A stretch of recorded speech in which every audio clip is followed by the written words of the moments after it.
Space, the final frontier. These words were said by James Tiberius Kirk in Star Trek on the USS Enterprise. This represents the view that our species has shared for millennia. Since humanity first looked up at the night sky, we have wondered about our place in this universe. What we see with our naked eye represents just a tiny fraction of a structure so vast and complex that it challenges our very understanding of space-time and existence itself. We embark on a cosmic journey that will take us from our familiar solar neighborhood to the very edges of the observable universe. We'll explore the birth and death of stars, the formation of galaxies, and the fundamental forces that govern everything we see. This is our story of the universe and our place within it. Our journey begins at home in the Solar System, a gravitationally bound collection of objects orbiting our nearest star, the Sun. Formed approximately 4.6 billion years ago from a collapsing cloud of gas and dust, our solar system represents a typical planetary system among the hundreds of billions that likely exist in our galaxy alone. At the center of our system lies our Sun, a medium-sized yellow dwarf star that contains 99.86% of the system's total mass. Its core reaches temperatures of 15 million degrees Celsius, where hydrogen nuclei fuse to form helium, releasing that energy that powers all life on Earth. The inner solar system contains 4 terrestrial planets. Mercury, closest to the Sun, experiences temperatures extremes from 427 degrees Celsius during the day to negative 173 at night. It also has the shortest year out of all planets, at 88 days. Venus, shrouded in thick clouds of sulfuric acid, maintains a surface temperature of 462 degrees Celsius due to a runaway greenhouse effect. However, it is the closest to Earth in mass and size. Third of all, there is Earth, our oasis in space. It maintains liquid water thanks to its Goldilocks zone distance from the Sun and its protective magnetic field powered by our iron core. After that, there's Mars, the red planet, which currently now shows evidence of ancient river valleys and polar ice caps, suggesting it once had a more Earth-like climate with liquid oceans and perhaps even microscopic life. Beyond Mars lies the asteroid belt, remnants from the solar system's formation. The outer solar system is dominated by the 4 gas and ice giants. Jupiter, with a mass greater than all other planets combined, acts as the solar system's vacuum cleaner, protecting the inner planets from asteroid impacts. However, it can also redirect some to the inner planet. Saturn's ring system consists of countless ice and rock particles. It formed around 600 to 300 million years ago, and is believed to disappear within the next 100 million years. Uranus rotates on its side, likely due to an ancient collision 2 billion years ago. It is the coldest planet in the solar system. Neptune, on the other hand, is not the coldest planet, but is the windiest, having storms that reach speeds of 2,100 kilometers per hour. Neptune is the 8th planet in the solar system, and the last planet. At the edge of the system lies the Kuiper Belt, and the hypothetical Oort cloud, home to countless icy bodies, and the source of comets that occasionally grace our skies. Understanding our solar system provides the foundation for comprehending the countless other planetary systems throughout the cosmos.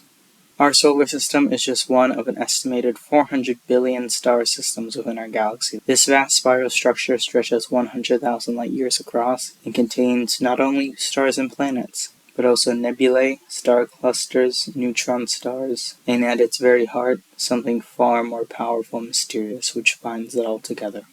At the center of our galaxy, a supermassive black hole called Sagittarius A exists. It has a mass 4 million times that of the Sun. It is surrounded by a dense layer of stars and nebulae as it slowly sucks it in. The galaxy orbits around this black hole. Black holes represent regions of space-time where gravity has become so strong that nothing, not even light, can escape it once it crosses the event horizon. Stellar mass black holes form when massive stars, at least 20 times the mass of our Sun right now, reach the end of their lives. When nuclear fuel is exhausted, the star's core collapses catastrophically in a period of time less than a second, creating a singularity, a point of theoretically infinite density where our understanding of physics breaks down. It begins to move into quantum mechanics. As matter spirals into a black hole, it forms an accretion disk, heating to millions of degrees and emitting intense radiation, with different types such as gamma or Hawking. This process can make black holes among the brightest objects in the universe, visible across billions of light years. Galaxies come in various forms. Spiral galaxies like our own have elegant curved arms where new stars are born. Our Milky Way galaxy is a barred spiral galaxy. Elliptical galaxies are typically much older and less active than spiral galaxies, and they appear smooth, oval collections of older red dwarf type stars. Irregular galaxies, like the Messier objects, show chaotic structures, like the Large Magnetic Cloud, often the result of gravitational interactions or collisions with other galaxies in the past. The observable universe contains an estimated 2 trillion galaxies, each a vast city of stars around 100 billion, meaning that the total amount of stars in the universe is around the amount of Avogadro's number, or slightly less. Galaxy collisions, which occur over millions of years, can trigger bursts of star formation and feed the central black holes, creating some of the most energetic phenomena in the cosmos. These cosmic giants shape the large-scale structure of the universe itself in local groups, clusters, superclusters, and galactic filament. The universe, as we know it, began 13.8 billion years ago in an event we call the Big Bang. This is the most prominent theory about the creation of the universe. It wasn't a literal explosion in space, but rather the rapid expansion of space itself, from a state of unimaginable density and temperature to the vast cosmos we observe today. In the first fraction of a second, the universe underwent cosmic inflation, expanding faster than the speed of light and growing from subatomic to astronomical scales in mere microseconds. During the first 3 minutes, temperatures were so high that only the simplest atomic nuclei could form, primarily that of hydrogen and helium, would still make up about 75% and 24% of normal matter, respectively. For the next 380,000 years, the universe remained opaque, filled with hot plasma of electrons and nuclei. Electrons could not combine with nuclei yet to form atoms, as it was too hot, so they were too energetic. Finally, after those 380,000 years, it became cool enough for electrons to combine with nuclei to form the first neutral atoms, an event called the recombination. The universe became transparent, and the light from this epoch still reaches us today as the cosmic microwave background radiation, the afterglow of the Big Bang. Everywhere you go, even in space, you can still detect that radiation as proof of the Big Bang theory. During the next several hundred million years, known as the Cosmic Dark Ages, gravity began pulling matter together. Dark matter, which makes up about 27% of the universe, formed an invisible scaffolding upon which normal matter could collect. The first stars, composed only of hydrogen and helium, ignited around 200 million years after the Big Bang. These massive, short-lived giants forged heavier elements in their cores and distributed them throughout space when they exploded as supernovae, seeding the universe with the building blocks necessary for planets and life. Over the next few billion years, this process repeated, creating heavier and heavier elements such as lead and iron. Also, during this period, galaxies formed and evolved, stars continued to enrich the cosmos with heavier elements, and planets became relatively common. The expansion of the universe, driven by mysterious dark energy known as dark matter, comprises about 68% of everything, and continues to accelerate each day. Evidence for this cosmic history comes from multiple sources. Right now you can go out and detect the cosmic microwave background radiation, the abundance of light elements throughout the stars, the structure of galaxies itself, and the observations of supernovae that reveal the universe's accelerating expansion. Another way is the fact that most galaxies are red shifting away instead of blue shifting, which means that they're going farther away instead of coming closer. This story connects the smallest quantum fluctuations and quarks in the early universe to the larger structures we observe today in the galactic filament. Stars are the fundamental building blocks of galaxies and the cosmic factories that create most elements heavier than hydrogen and helium. While they may appear as simple points of light, stars exhibit an extraordinary range of properties that astronomers have learned to classify and understand.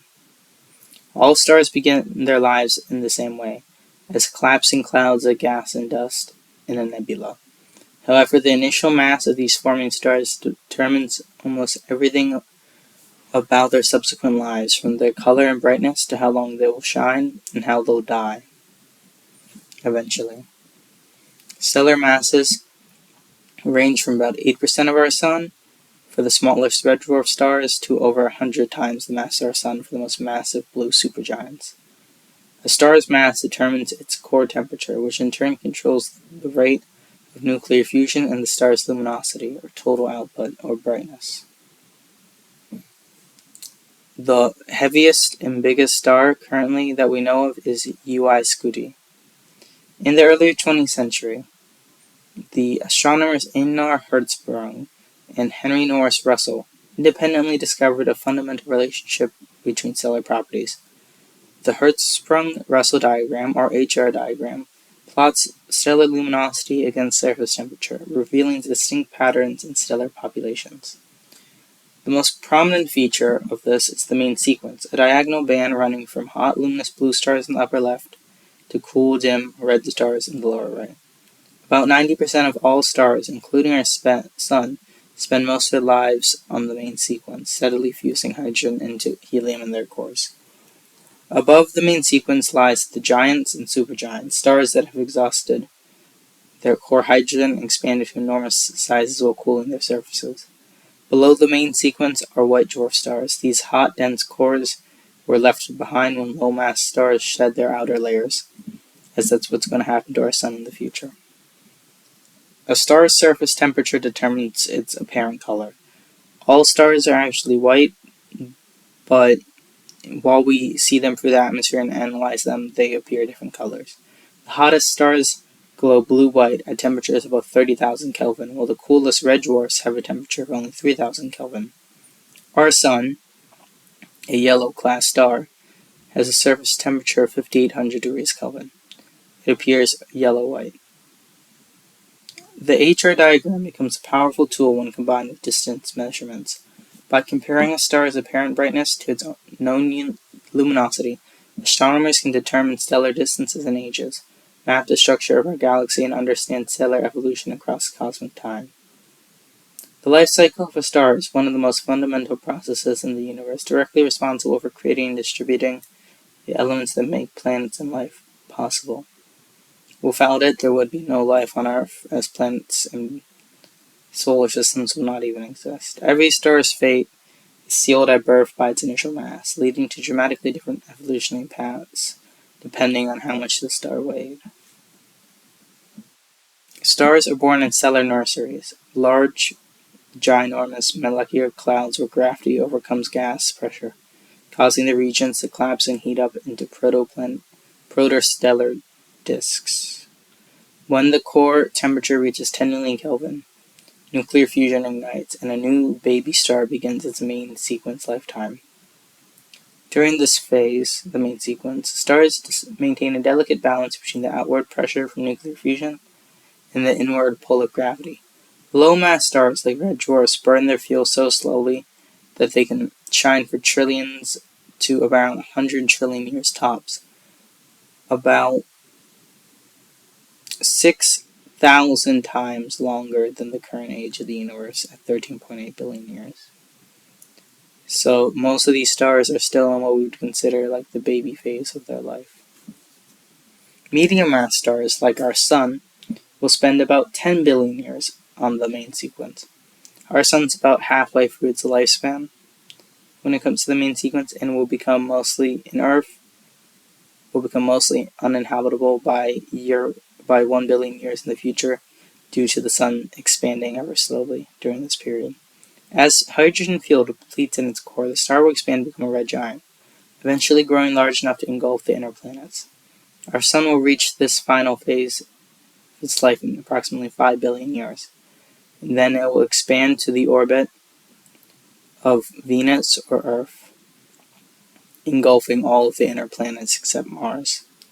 The red giant phase ends when the star ejects its outer layers, as it can no longer do any form of nuclear fusion. The mass and the size, the strength of nuclear fusion becomes too weak to prevent the gravity gravitational forces from affecting it, so it collapses into a white dwarf. When it ends, the hot, dense core that remains becomes a white dwarf, slowly cooling over billions upon billions of years, while roughly being the size of Earth. However, it still has the full mass of the Sun, meaning that it became hundreds upon hundreds of more times as dense as it was originally. High-mass stars have much shorter lifespans and they die quite young. Stars more than 8 times the size of the Sun's mass burn for their nuclear fuel in just a few million years. These giants undergo multiple phases of nuclear burning, creating elements up to iron in their cores through successive shell burning. When a massive star attempts to fuse iron, it faces an insurmountable problem. Iron fusion absorbs energy rather than releasing it. Due to this, the core collapses catastrophically in less than a second, triggering a supernova visible from billions of light years away in other galaxies or local groups. Supernovae are responsible for creating and dispersing elements heavier than iron throughout the galaxy. The explosion may leave behind a neutron star, a city-sized object so dense that a teaspoon would weigh as much as Mount Everest. The most massive stars may collapse completely into black holes, the densest thing in the universe. This stellar recycling process has continued for billions upon billions of years, gradually enriching the universe with more and more heavy elements necessary for rocky planets and biological life. As Carl Sagan famously said in the 1980s, we are made out of star stuff. The calcium in our bones, the iron in our blood, and the oxygen we breathe were all forged in the nuclear furnaces of ancient stars from billions of years ago. The first stars. Perhaps no concept in astronomy is more mind-bending than the sheer scale of the universe. The distances and sizes involved are so vast that they challenge our everyday understanding and require us to develop new ways to think about space and time. We'll begin with a familiar reference. Most people know that light from the sun takes approximately 8 minutes and 20 seconds to reach Earth, traveling at 300,000 kilometers per second. The fastest speed that's possible in the universe is nothing no faster than light, except space. This distance, about 150 million kilometers, is called an astronomical unit. It's also around 93 million miles away. AU is how we use to measure distances that are closer than light years, but further than miles. For example, the distance of the Sun to all the planets. Our solar system extends roughly 100,000 AUs to the edge of the Oort cloud, yet even this vast region would appear as merely a point when viewed from our nearest star, Proxima Centauri, which lies over 4.24 light years away. So far that it takes light over 4 years to make the journey, and at our current speeds it takes humanity a couple hundred or 2,000s to reach it there. To visualize this distance, imagine the Sun was the size of a marble. Proxima Centauri would be another marble located 630 kilometers away. The space between all of those stars is just emptiness, the void, dark matter. Our galaxy, the Milky Way, spans 100,000 light years and contains billions of stars. Light from the center of the galaxy takes 26,000 years to reach us. If we could travel the speed of light, it'd take us 100,000 years to cross from one side of the galaxy to another. 100,000 years ago, humans were still cavemen, and 100,000 years from now, we're either going to be extinct or far beyond our current understanding. The Milky Way belongs to the Local Group, a collection of more than 80 galaxies spread across 10 million light years. Our nearest major galactic neighbor, Andromeda, lies 2.5 million light years away and is actually approaching us through blue shifting. It is destined to collide with the Milky Way in 4.5 billion years, causing the creation of Milkdromeda over the resulting another 400. The Triangulum Galaxy will still stay separate from the Milkdromeda Galaxy, at least for now. Zooming out further reveals the cosmic web, the largest structure in the universe. Galaxies are organized in local groups, which are organized into groups which are organized into clusters and then superclusters. There are 10 million superclusters in the universe. Hundreds of them form into filaments and sheets separated by vast cosmic voids where only a few galaxies are. These structures span hundreds of millions of light years, with voids so empty they contain virtually no matter at all. The observable universe is the sphere from which light has had time to reach us since the Big Bang. It extends 46.5 billion light years in each direction. This cosmic horizon contains an estimated 2 trillion galaxies, each with billions to trillions of stars. When we observe distant objects, we're literally looking back in time. The light from the most distant galaxies has traveled since the creation of the early universe, showing us these galaxies as they appeared when the universe was first turned a billion years old. From quantum particles to the cosmic web, the universe spans more than 60 orders of magnitude in size. This extraordinary range of scales reveals a cosmos far grander and more complex than our ancestors could ever imagined. Hubble didn't even discover that there were multiple galaxies until the 1920s. Now we know that there's 2 trillion of them.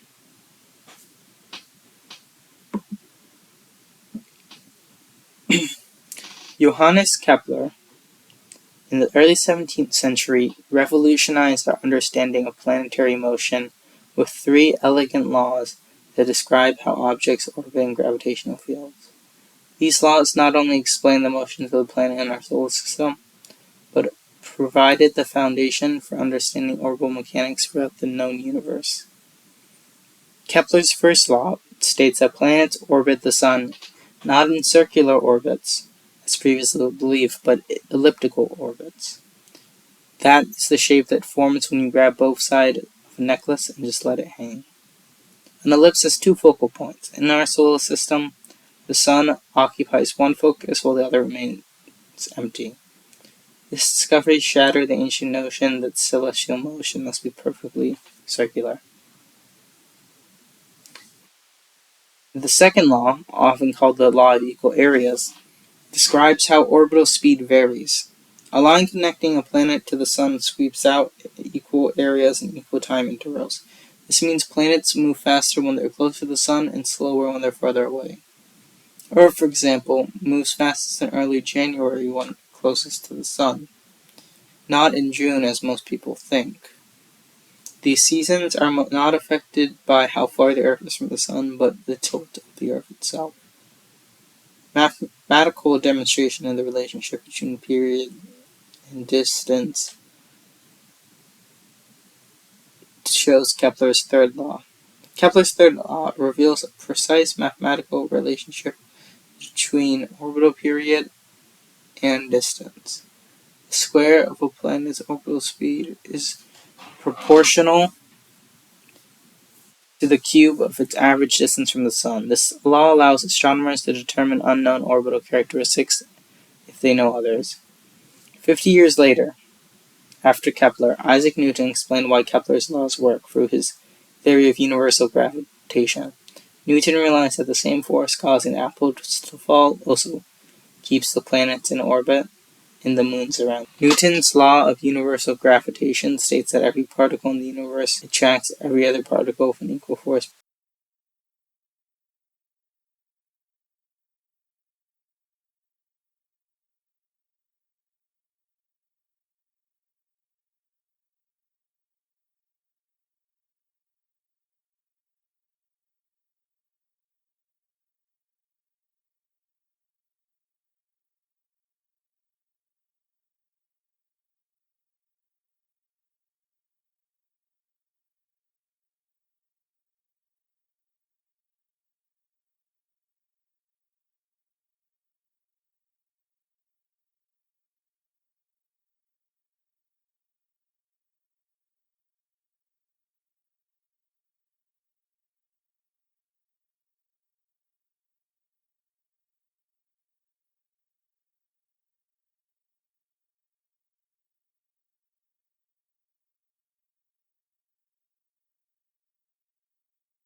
proportional to their masses and inversely proportional to the square of the distance between them.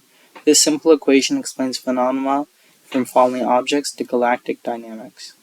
The interplay between the gravitational attraction and orbital velocity determines orbital shapes. If an object moves too slowly, the gravity pulls it inward, smashing it into the object it orbits around. Too fast, and escapes to the void of infinity. The perfect balance creates stable elliptical orbits, while extreme speeds result in parabolic or hyperbolic escape trajectories. Modern space missions rely on these principles for gravitational assist or slingshots based upon the three laws of Newton. They are known as maneuvers that use planetary gravity to alter spacecraft trajectory and speeds. The Voyager probes use multiple gravitational assists to reach the outer solar system and eventually to escape into interstellar space and reach beyond the Oort cloud.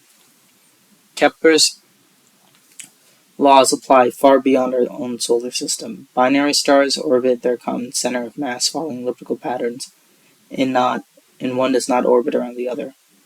When we detect the tiny wobble of a star caused by an orbiting planet, we use Kepler's laws to determine the planet's mass and orbital characteristics. Einstein's general theory relativity later revealed that gravity isn't actually a force but the curvature of space-time itself. While Newton's laws remain an excellent approximation for most situations, Einstein's law explains phenomena like the precession of Mercury's orbit and the bending of light around massive objects, showing that our understanding of gravity continues to evolve. At the largest scales of the universe, galaxies are not randomly distributed, but organized into a vast web-like structure of unimaginable proportions. Understanding these cosmic megastructures reveals to us the fundamental architecture of the universe itself. Our journey through the cosmic scales begins with the local group containing our Milky Way, the Andromeda Galaxy, and dozens of smaller companion galaxies spread across around 10 million light years. This modest collection of 60 galaxies represents just the first level of cosmic organization. The local group is part of a much larger structure called the Virgo supercluster, also known as the local supercluster. This gravitationally bound collection contains over 1,300 galaxies and organized into roughly 100 galaxy groups and clusters spanning around 110 light years. The Virgo supercluster is part of the larger Liniconia supercluster, which makes up one of the 5 major superclusters of the universe. At the heart of our supercluster of Liniconia lies the Virgo cluster, containing over 2,000 galaxies, dominated by the giant elliptical galaxy Messier 87. The massive galaxy orbits a supermassive black hole with a mass of 6.5 billion times that of the Sun. It was the first black hole ever directly imaged by the Event Horizon Telescope, or EHT. Superclusters themselves are connected by filaments of dark matter and gas, creating the cosmic web, the largest known structure in the universe. The filament can stretch for hundreds of millions of light years, connecting superclusters across vast distances, while leaving enormous voids virtually empty of all matter. Recent discoveries have revealed that the Virgo supercluster is actually part of an even larger structure called Laniakea, meaning immense heaven in Hawaiian. This supercluster contains over 100,000 galaxies and spans 520 million light years, with mass equivalent to 100 million billion suns, or 100 quadrillion suns.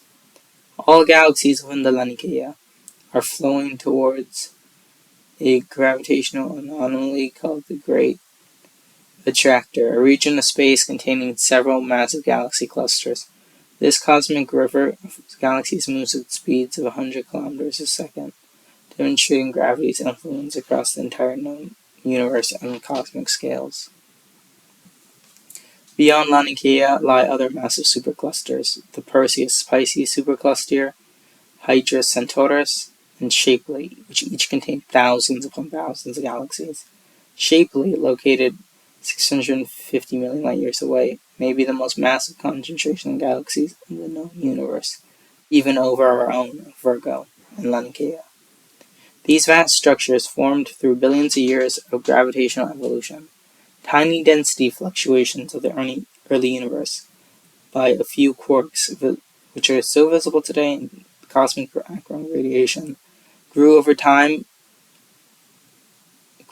cosmic time into the web-like pattern we observe today. The hierarchy of cosmic structure spans an incredible range, from planets orbiting stars to stars within galaxies, galaxies in clusters, clusters and superclusters, and superclusters are connected by the cosmic web. Each layer reveals new physics and deepens our understanding of how the universe evolved from the smooth, hot plasma substance of the Big Bang to the rich, complex cosmos we inhabit today.